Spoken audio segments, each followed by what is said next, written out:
जसरी त्यो भेनमको स्ट्रक्चर थाहा भएर त्यसको त्यसलाई न्युट्रल बनाउनलाई बनाउनु त हो त्यही हो एक्ज्याक्टली। होइन मान्छेको के हुन्छ भने नि मान्छेले हामी अघि कुरा गर्दै थियौँ नेचरसँग मान्छेले मितेरी साइनो गाँसेर आफ्नो जीवनको रथ हाँक्ने हो।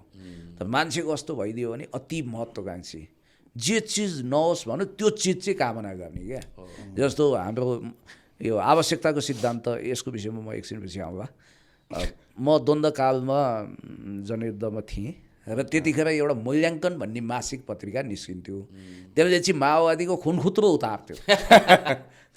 खालि माओवादीको विषयमा एकदमै नेगेटिभ आर्टिकल, फेरि तार्किक हुन्थ्यो क्या, लजिकल हुन्थ्यो होइन। आइडियोलोजिकल आर्टिकलहरू हाम्रो श्याम श्रेष्ठ सरले निकाल्नुहुन्थ्यो। कालान्तरमा उहाँ पनि माओवादीकै एउटा पार्ट बन्नुभयो फेरि। अनि सर्कुलरै जारी हो त्यो मूल्याङ्कन भन्ने चाहिँ नपढ्नु है भनेर। नपढ्नु भनेपछि झन्झन खोलेर पढ्थ्यो। उनीहरूलाई त डबल बम्पर पढेको झन् पुरा फायर। जस्तो कुनै फिल्म ब्यान्ड गरिदिनु सबभन्दा बढी त्यही हो। अनि जस्तो एकछिनको लागि सुन र फलाम उस्तै हुन्थ्यो नि, फलाम जताततै पाएर त्यो ऊ भयो नि त, सुलभ भयो। दुर्लभताको सिद्धान्त भनेको चाहिँ यति महत्त्वपूर्ण हो। तपाईँलाई साह्रै कसरी हेप्यो भने 20 दिन त्यसको छायामा नपर्नुहोस्, त्यसलाई फोन नगर्नुहोस्, तपाईँ महत्त्वपूर्ण हुन थाल्नुहुन्छ क्या। यसमा जर्ज बर्नार्ड शाहलाई सम्झिनुपर्छ, विश्वप्रसिद्ध साहित्यकार, पार्लियामेन्टेरियन। उनी चाहिँ विन्स्टन चर्चिललाई पनि हायल काल बनाउन सक्ने ओरेटरी भएका व्यक्ति थिए, साहित्यकार।